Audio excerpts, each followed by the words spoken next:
अस्सलाम वालेकुम। Asad बिनते Fatima old home Karachi से इस वक्त किचन में बड़ी गहमा गहमी है। मैं चाहता हूँ मैं आपको दिखाऊँ कि किचन में क्या हो रहा है और क्या क्या बिनते फातिमा ओल्ड होम की माओ के लिए किस तरह से मनो सलवा यहाँ पर आते हैं। मैं चाहता हूँ मैं आपको दिखाऊँ।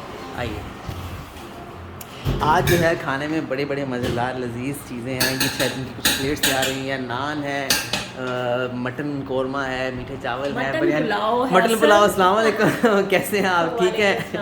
आज माशाल्लाह चार्ज आपने संभाला हुआ है, तो मुझे बताएं। मैं तो देख रहा हूँ माशाल्लाह, ये तो मेरे मुंह में पानी आ रहा है। अल्लाह किस तरह इन माओ के लिए मटन पुलाव है और मीठे चावल हैं। आप शायद डाल दें, आप अपना काम करती रहें। और बिरयानी है और ओ माशाल्लाह माशाल्लाह, ये अगर मैं गलत नहीं हूँ तो ये चिकन कौरमा है। हाँ, तो इसी तरह जो है ये क्या सिलसिला है, किस तरह से है, थोड़ा सा बताएंगे। मतलब किस तरह ये अभी किस तरह ये सिलसिला होगा, मतलब कैसे मैनेज करेंगे आप, इसको क्या क्या खाना है? सारा कुछ है तो मैं इनसे पूछूंगी जी जी क्या क्या खाना है ना। अच्छा, तो मतलब आप पूछे किसी जिसे इसको। आज ना खाने में पुलाव है, यखनी और बिरयानी है, नान है, कौरमा है, जर्दा है। आपने क्या क्या खाना है? नान कौरमा खाओगे और नान कौरमा नान खाने की आप दाम नहीं है। नान भी करिए, मैं सारी चीज़ें खाऊंगी। चलिए जी, अल्लाह ताला सारी चीज़ें खाऊंगी। मैं सारी थोड़ी थोड़ी दे देती हूँ। मैं पूरा ट्रे बना देती हूँ भाई। हाँ, है ना भाई? मैं पूरा छोटा छोटा छोटा सा बना देती हूँ। आपका जो जो दिल करता है खाने। सीमा क्या खाओगी? पुलाव खाओगी? चलो, आज मैं खुद दूंगी। आप बिरयानी खाओगी? ओए होए होए होए। आप पुलाव और जर्दा। क्या? बिरयानी और जर्दा।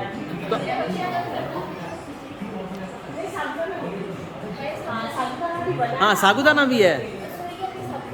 चलिए बस ठीक है, ठीक है। मतलब इस सीज़न के अलावा साबूदाना भी है जो मैं देख ही नहीं सका। मेरे हाथ से ये बड़ी छोटी छोटी खुशियाँ ना कि जैसे साबूदाना तो रोजाना बनता है। मैं दिखाऊं, साबूदाना रोजाना रूटीन में बनता है, क्योंकि जो लोग बिस्तर पे है ना वो चल फिर नहीं सकते। अच्छा। तो रूटीन में बनता है। दोपहर को एक पतली सी अच्छा। खिचड़ी भी बनती है। जी जो बिस्तर पे है तो उनको फिर खिचड़ी, दही या हल्का सा सालन डाल के वो खिला देते हैं, बिल्कुल पतली होती है। अच्छा। और साबूदाना जो होता है वो लाजमी बनता है रोजाना रात को, ताकि जो लोग रात को चल फिर नहीं सकते, हजम नहीं कर सकते, तो पेट भर के एक बोल साबूदाने का। मैं ये पूछूंगा, अल्लाह कैसे इन माओं के लिए मनो सलवा भेजता है? माशाल्लाह किचन भरा हुआ इन माओं के लिए। बस ये अल्लाह के पास ही सारा राज है क्या कि वो बात अपने है। बंदों को किस किस तरीके से, किस किस जरिए से राजी करता क्या है। बात है। लेकिन हम लोग ना शुक्र हैं, हमें बेशक। अल्लाह पाक का शुक्र अदा करना चाहिए, उसके बेशक। तरीके आने चाहिए शुक्र अदा करने के। बेशक। और अल्लाह पाक उनको भी ढेरों अजर दे जिनको अल्लाह पसंद करता है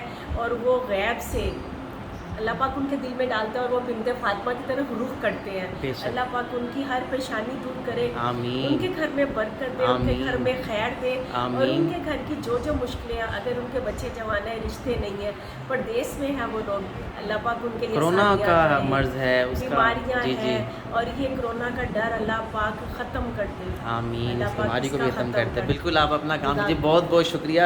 तो बस जी इसी तरह ही है, जो कोविड के, जो लॉकडाउन के, स्मार्ट लॉकडाउन के जो इशू चल रहे हैं, उसमें ज़ाहिर बात है लोगों की मदद नहीं आ पा रही, पर कैसे मज़े के मनो सलवा के जो खाने हैं वो बिनते फातिमा ओल्ड होम की माओ तक जो है अल्लाह पहुँचा रहा है उन अपने नेक बंदों के सबब। तो मैं चाहता हूँ कि आप भी इस बिनते फातिमा ओल्ड होम की माओ का हिस्सा बने, आगे बढ़ें। हाँ, स्मार्ट लॉकडाउन है, कोई मतलब चीज़ें नहीं हो रही, मुझे अंदाज़ा है इस चीज़ का, पर फिर भी अल्लाह के दिए में से इन माओं की मदद कीजिए, आगे बढ़िए। इस रमज़ान में अपनी ज़कात और अतियात में ख़ुसूसी तौर पे इन माओं को याद रखिए। इस वीडियो को शेयर करना नहीं भूलिएगा। जज़ाकल्लाह खैर।